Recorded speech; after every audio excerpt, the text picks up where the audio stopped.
We are jumping back into a series called Words of Life. And the inspiration of this series is that we are studying the single most significant place in the New Testament where we get Jesus' message, his teaching, where he delivers it. The Sermon on the Mount, 3 chapters, is the distillation of Jesus' teaching in its most concentrated form, where he's telling us this is what it means to follow me, to live, to have life. Come and learn from me. Let me be the master of living for you and teach you how to really live. And we're spending 18 weeks, and we took a break during Christmas time. And the idea of it is that over these 18 weeks, we are trying to come away each week with just a couple of words that we can remember that will end up helping us remember all of the words of and all of the teaching of the Sermon on the Mount.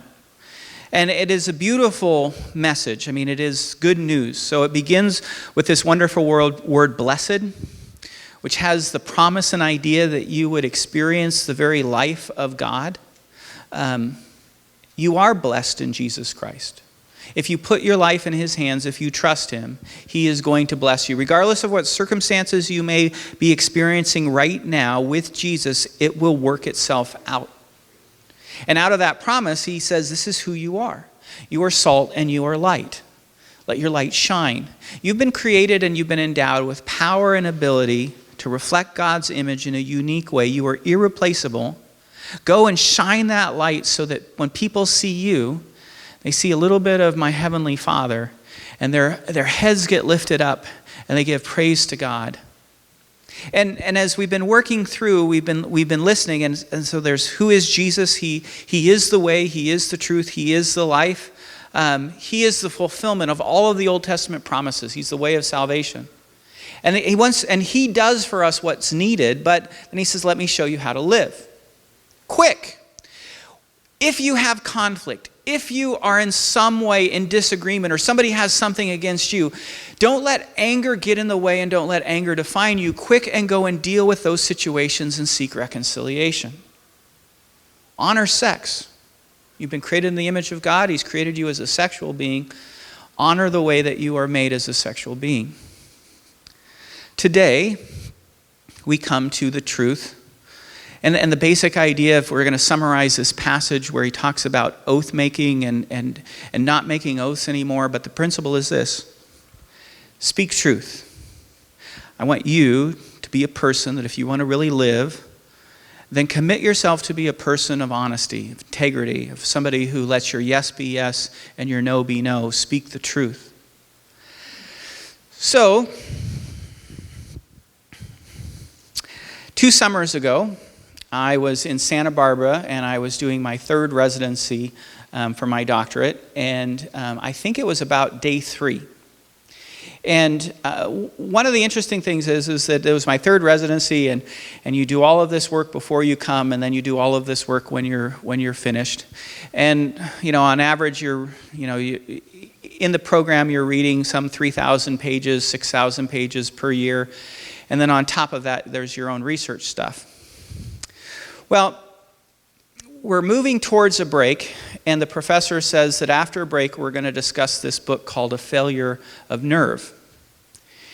And to be perfectly honest with you, I hadn't read it. It was one of the things where it was on the reading list, but I looked at the book, and I had other books that were more important to me, both for my project, and I looked at it, and here's the irony. I'm doing it on humility. But I'll tell you that one of the things that I looked at is I don't really suffer from a failure of nerve, so it was not high on my list of reading. And we discussed really hardly any books throughout, maybe one other in the whole time. And so I'm moving into break, and it's like, great, the one book that I haven't read on the reading list, and now we're going to discuss this. And so what do? Well, I have 15 minutes, so I download it on my Kindle. I read the introduction. I look at 2 different chapters that seem to be most to the point of what we've been talking about. I quickly look through those chapters, and then I pray that I won't get called on as far as what is my opinion on this book. As it ends up, I'm like the 3rd or 4th person that gets called on. So, Ralph, what did you think about this book? So, technically, I did not lie. But I did present myself as somebody who had read the book, because I was able to give my opinion on what I thought the book was. But in truth, what I should have said was, I have no opinion on this book because I didn't read the book. But I didn't say that because I didn't want to look like I wasn't prepared, or that I was stupid, or that I hadn't done my homework. Now, the great irony is that the book is called A Failure of Nerve, and I had a failure of nerve to tell the truth. And I'm in a program that's a doctorate about being a pastor and a follower of Christ. I can take some solace in the reality that I am probably not alone. Today, the word truth takes on a lot of different meanings. In 2005, Stephen Colbert coined the term truthiness. It became Webster's Word of the Year in 2006. Though what's interesting about it is that even as he's credited as coining the term truthiness, the Oxford English Dictionary will tell you that the word appeared much earlier than that, but it had a little bit different idea. But Webster's Dictionary of the Year 2006 winner, truthiness, coined in the way that it was expressed by Stephen Colbert, meant a deeply held conviction that something is true regardless of the facts. It's my truth, regardless of what's actual real, because this is what I feel is true and I want to be true. We live in this age that has moved towards the idea where truth is seen as being more relative. And so the questions become, whose truth is it? Who stands to gain by this claim of truth? We live in a world of spin and hype, where words are tools to get our way. And we have learned, and we have to learn, that we have to be very savvy and skeptical, especially about pretty promises that are made to us. Our postmodern society, our modern society, craves authenticity, craves realness and community, and yet what we often omit is the essential need for truth. We're at a point in society where it feels like we really can't trust the truth from any of the sources that are supposed to be giving us truth. According to a study conducted by Robert Feldman, in a 10-minute conversation, we tell an average of 3.3 lies.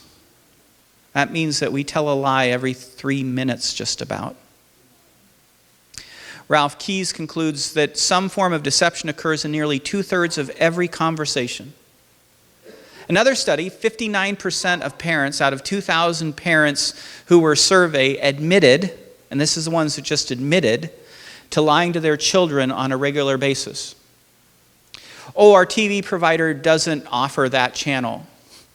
If you touch that button, it will shock you. Oh, I'm sorry, but the candy store is already closed. And yet, while it is a common occurrence for parents to actually lie to their kids, parents, almost all of us, expect that our kids will be truthful and honest with us. Keyes concludes, if research on this subject is credible, nearly all of us tell lies, and we tell lies far more often than we realize. Author David Callahan, I think rightly, includes the idea of deception and cheating into the category of lying. Because, well, cheating is a form of lying, deception. And so here's some other ways practically that we end up misinforming or misrepresenting. Do you know that many wealthy parents will take their kids' diagnosis shopping? They'll take them to many different doctors until they can find a doctor who says that their child has a learning disability so that they can then have more time on their SAT tests. Personnel officers and HR specialists estimate that 25% of information they see on resumes is not just padding, but gross misinformation. As many as 2 million Americans have illegal offshore bank accounts they use to evade taxes. Maybe not shocking, but still sad. It is estimated that the cost of nationwide auto repair fraud runs something to $40 billion a year. Callahan writes, Americans are not only cheating more in many areas, but they are also feeling less guilty about it. And yet in study after study, people will still consider truth-telling to be one of the most important of all virtues. And we feel violated when we find out that somebody that we know has lied to us. So why do we lie? One way that you can begin to diagnose really why we lie is just look at the excuses. Here are some. Well, I don't want to have to deal with someone else's hurt feelings. It was just a white lie. I wasn't trying to hurt anybody. If I told the truth, I would get in trouble. In this instance, it was necessary for me to lie because I really needed to make sure that this was the proper outcome and so that it happened. In other words, the ends justify the means. This is what I wanted, so I lied so that I could get it. And if you look at these excuses, there seems to be two main sources of why we lie. Fear. What will happen if I tell the truth? Something bad might happen. I'm afraid of the outcome. And desire. In this instance, I really need to lie because I really need this thing so that I can be happy and secure. So one of the things that I want us to, if we're not there, I want us to grow an appreciation of is the wisdom and the genius of Jesus. So he's coming in and he says, okay, you're blessed and you're special. But the way that you're going to experience the good life is by trusting yourself in me. I am the fulfillment of all the promises of the Old Testament. Now let me teach you how to live.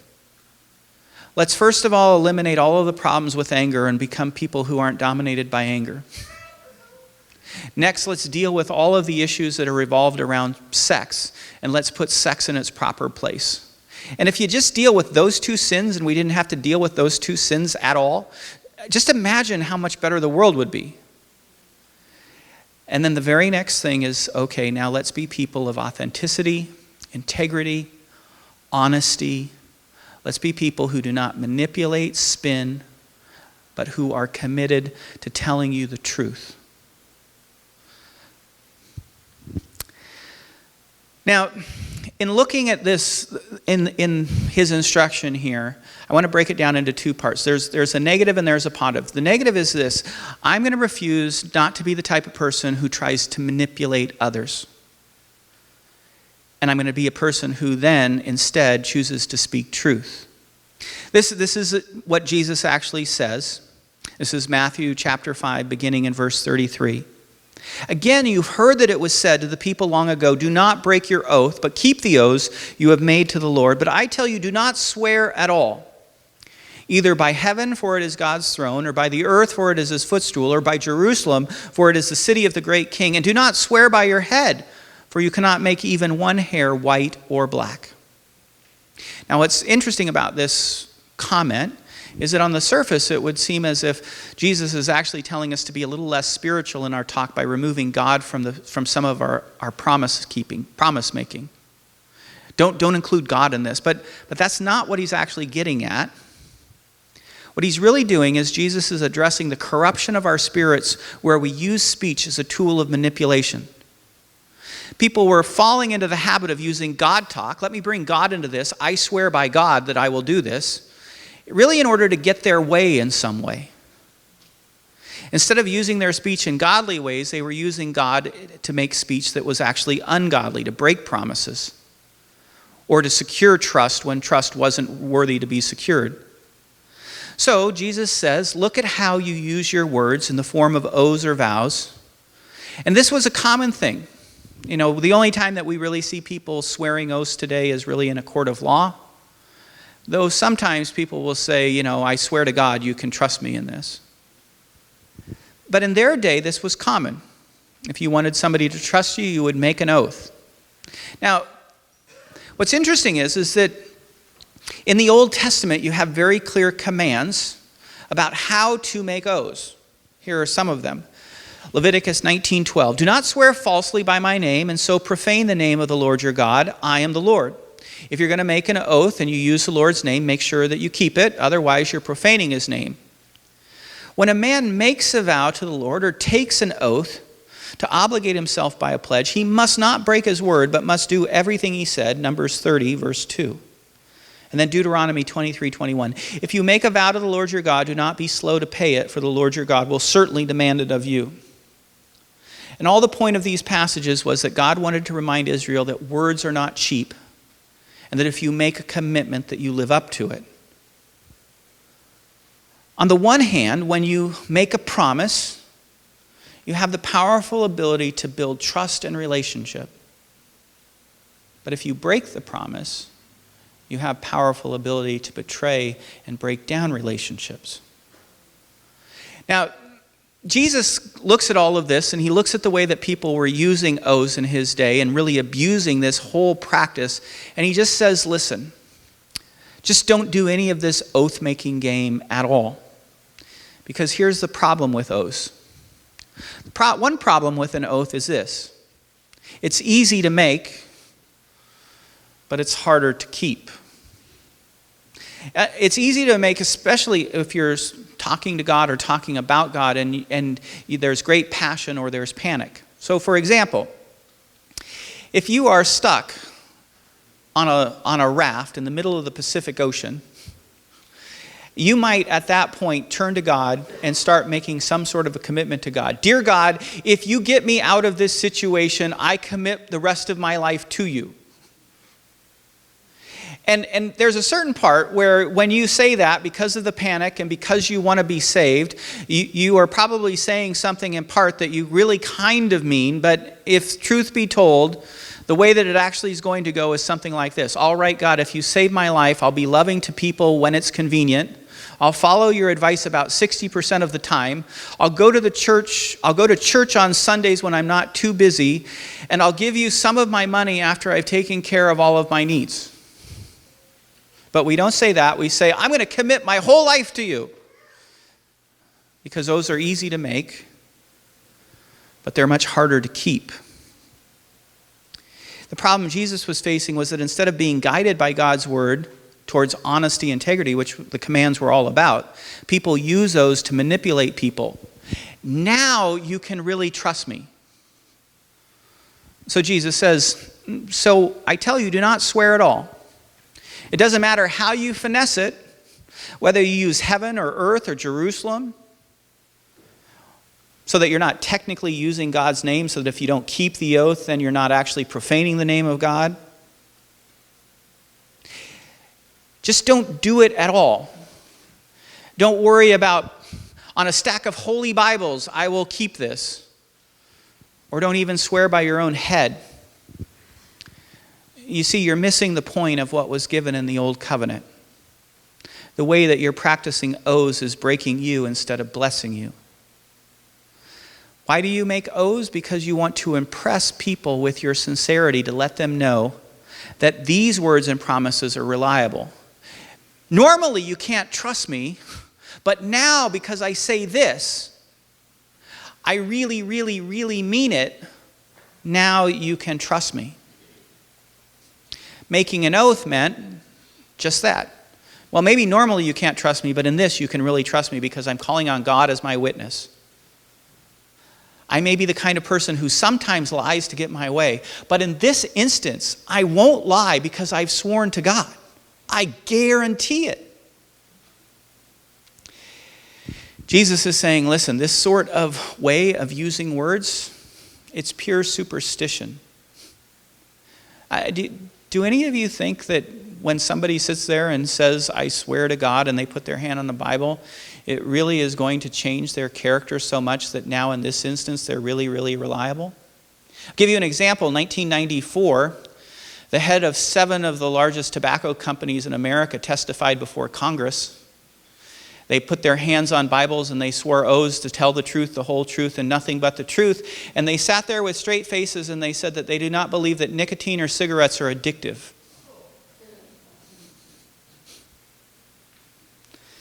Jesus says, have nothing to do with this game. Because oath-taking is really a pathetic confession of your own dishonesty. But not only is it an admission of dishonesty, normally you may not be able to trust me, but now you can trust me. Making an oath also means drawing upon some other power, in this instance God, to get your way. Let me use God so that I can get what I want in this instance. Why do we find it necessary to introduce a formula to a promise that says, now you can trust me? Well, it's probably because we know that they probably won't trust us, and so we want to try to convince them that in this situation we are trustworthy. And this is the part where the negative, refuse to manipulate. I want to become a truth teller. I want to become known as a person of integrity. And the flip side is I'm going to refuse to use words to manipulate people in any way. Not only are we going to use God if we try to use an oath, we're going to try to use other people.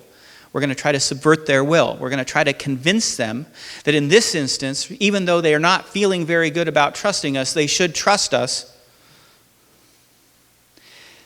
We use words manipulatively in all different ways. We flatter, we intimidate, we apply subtle pressure, we play on people's sympathies, we garner concern for ourselves. We leave out certain details so that we can make ourselves look better. We stretch the truth to get people to like us. We have a failure of nerve, so we don't tell people we didn't read the book and then we give our opinion on a book that we have not read. We change the numbers that we ask to report so that the situation looks better. In all these ways, we are in some way attempting to subvert someone else's will, trying to use them for our purposes. That's not the way it's to be with you. You are to be a respecter of people. You are to help people be set free. We're supposed to be people who we want to give people informed information so that they can make the best decisions. Yes, we ask people for help. Yes, we tell them what we need. But we never try to manipulate. We try to be as honest and open as we can. So, no oath making, no manipulation, no using of words as techniques to try to get something from somebody or to use God to get what you want. Instead, what I want you to do is I want you to speak truth. And when you do it, Jesus says, just do it like this. Let your yes be yes, and let your no be no. And anything else beyond that comes from the evil one. I agree with Dale Bruner, who observes that while most people have seen this new command to be the easiest to follow, in practice it may actually be the most challenging. Do you ever tell people, I'll pray for you, and then you don't pray? Have you ever blamed showing up late because of traffic? Oh, the Hanford backup, 15 minutes. It was just worse today. And the real problem was that you just didn't give yourself enough time to get there on time. Have you ever made an excuse because the real issue was you just procrastinated on the project and you didn't meet the deadline, but instead you're not going to tell people that, so you tell them something else? No, I think this is going to be a challenge for all of us. How do we become people where our yes is yes and our no is no? If you want to change in this area, the place to begin is to recognize it really is a heart issue. The teaching of Jesus here is framed. You're blessed. We're called to be salt and light. Jesus has come to fulfill the law. He does for us what we can't do. We need to put our trust in him. It's really going to be our life is found by trusting in him. And part of trusting in him is he's going to lead us. This is the way to live. So, I want you to be quick to resolve your differences and don't let anger dominate you. I want you to honor sex in your life, and I want you to trust me, to be a truth teller, to have integrity, and be committed not to lying or manipulating or any of those things. But realize this, more than anything else, what God wants is your heart. He wants you to trust him, to live in relationship with him. Jesus will later on say this. He will say, out of the overflow of the heart, the mouth speaks. And every time that we choose to willfully lie and to deceive and to manipulate, we look like the father of lies and not like Jesus Christ. And it says that our hearts are lying somewhere more with him than with Jesus.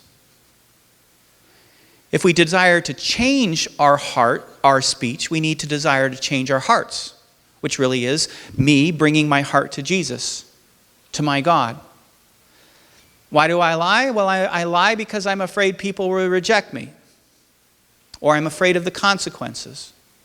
I know what I'm supposed to do, but in this instance, I'm having, again, a failure of nerve.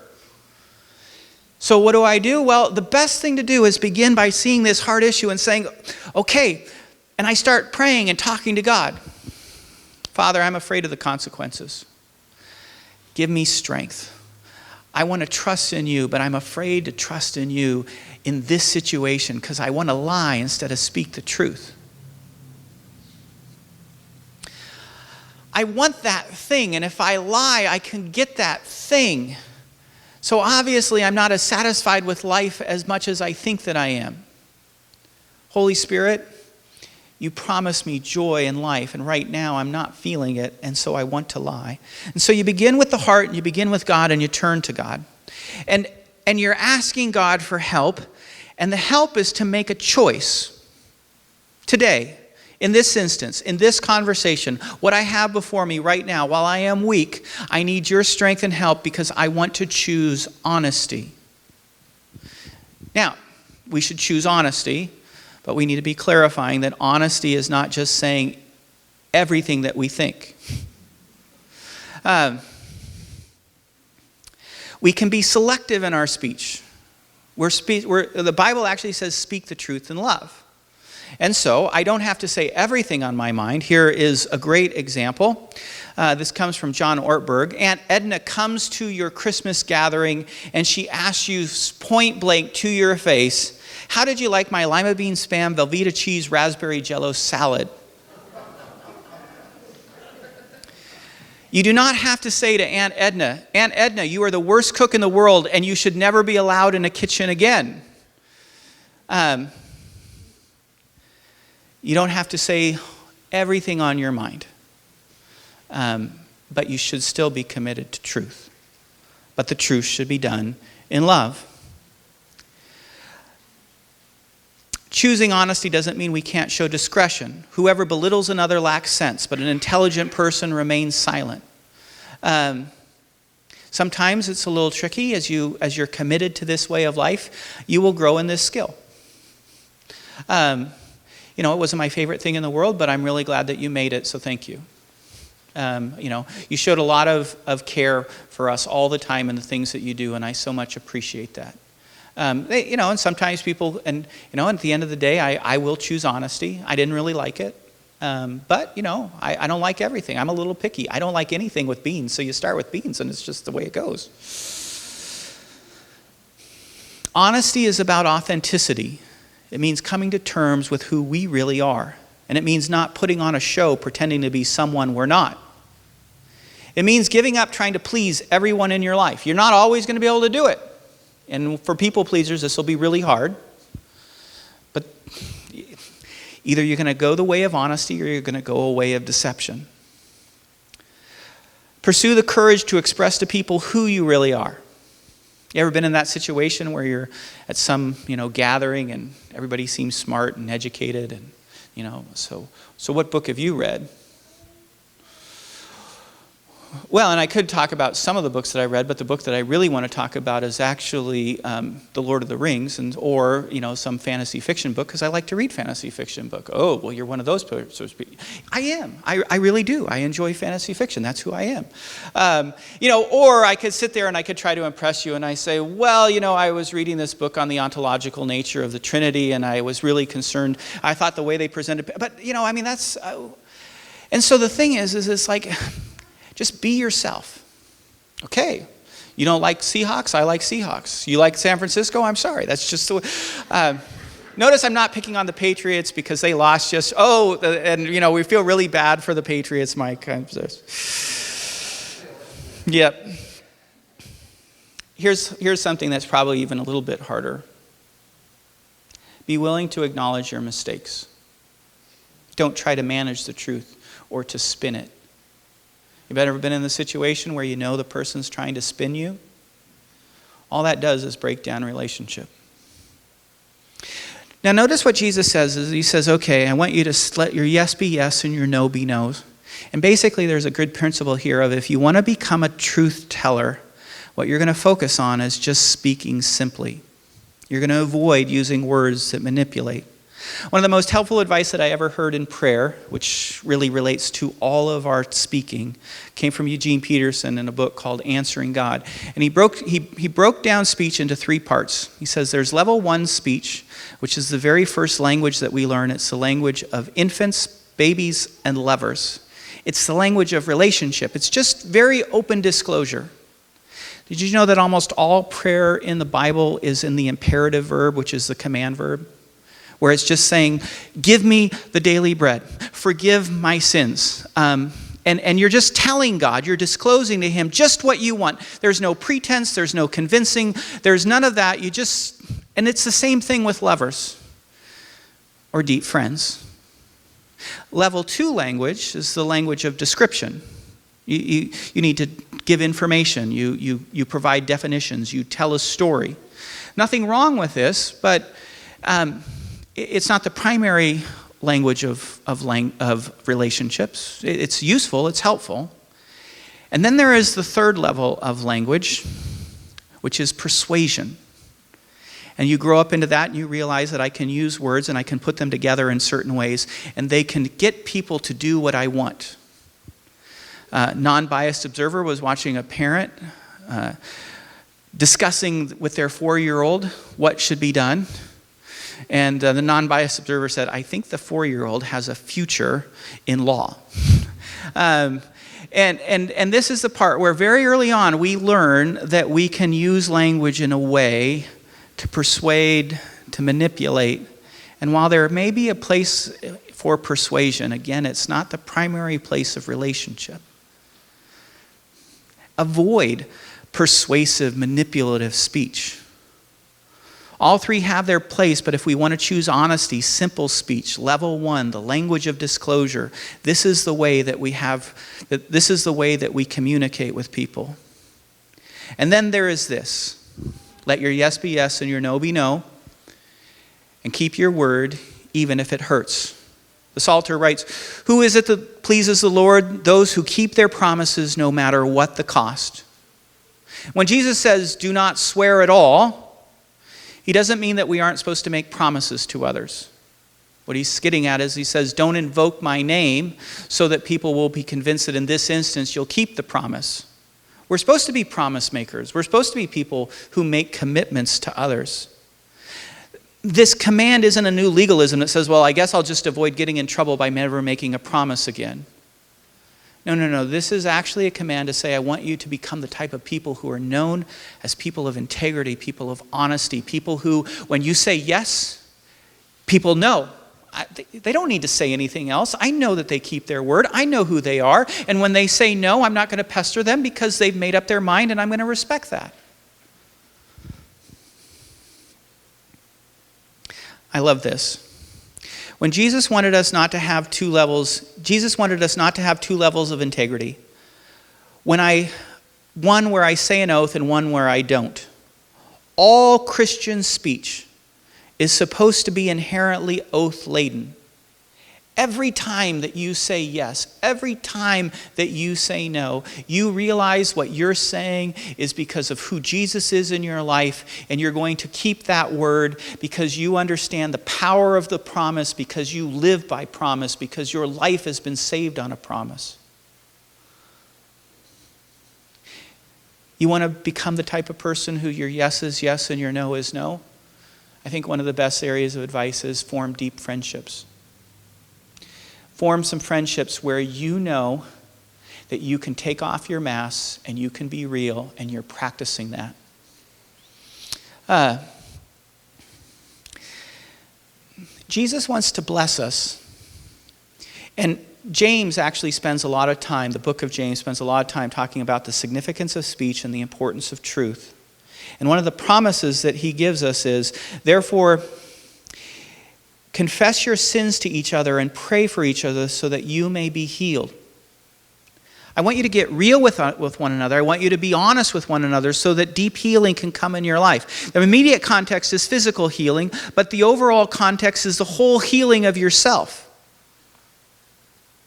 Dietrich Bonhoeffer observed this: in the presence of a psychiatrist, I can only be a sick man.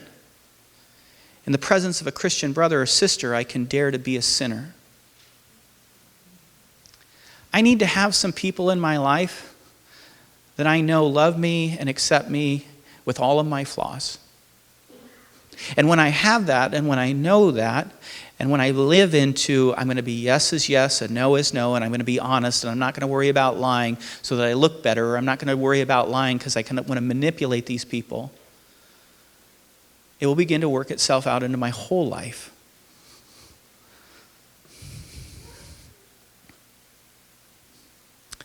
We suffer from what's called the fundamental attribution error. It happens like this. If something good happens in my life, I tend to explain it by taking credit for it. But if I fail, I tend to explain it by blaming circumstances on other people, or blaming circumstances or other people. If I do well on a test, it's because I'm so smart. If I don't do well on a test, obviously they didn't put that test together very well. It wasn't a fair test. If the Seahawks win, it's because they're the best team. If they lose, it's because they didn't do the pass interference call that was so obvious in the end zone at the end of the game that should have given them a first down on the 1-yard line. And San Francisco really didn't deserve that win. But that's another story. If people like my sermons, it's because I'm such a good preacher. If you don't like my sermons, it's because you suffer from attention deficit disorder. And that's just the way it goes. When we are known and accepted by other Christians, when we know that we have taken off our masks and we've gotten real, it is liberating. And Jesus wants us to experience the freedom of being liberated where I am known and accepted. So why do we lie? Well, two main reasons. We lie because we're afraid of the consequences and something bad might happen to us if we don't lie. Or we lie because there's something that we fundamentally want that we're convinced that we need to have. And what we're doing in both of those instances is we're trying to secure our future. We're worried about the future, and we think that lying in this instance is the means to get me to a future that is better that I would have than if I don't lie in this situation. So what game are you playing? You see, I'm a coach for my son's soccer team. It's a privilege. And I write a letter at the beginning of the year, and I tell people my goals. And one of my goals is that they would learn soccer skills. But my biggest goal is that this would be a character-forming opportunity where they learn good sportsmanship, and I put it like that. And I'm pretty sure that none of my players will make it to the MLS. But who knows? Maybe one or two of them. But that would be we're a rec team. We're not all that serious about it. My biggest concern is not whether we win or lose a game. My biggest concern is that these boys grow into men who have more character because they've gone through these experiences. And some of the best things that happen end up being the challenges where we lose, or something doesn't go right, or a call was miscalled, or whatever it is. And those become the opportunities for us to say, what's the bigger picture? Or at least for me to try to help them. You and I, if we're following Jesus, our end is secure. We know the score at the end of the day. We win. Jesus has our future in our hands. We get so caught up trying to control the future. And what Jesus is saying is, here, I've got the future taken care of. In the Christian life, for us as followers of Jesus, the ends never justify the means. Because what we're called to is faithfulness. And so in that, at the end of the day, when you choose the way of integrity. What you're saying is, I don't know how this is going to work out. I'm trusting the outcome to Jesus. I just know in this situation today, the right thing to do is for me to choose the way of honesty, integrity, and to let my yes be yes and my no be no.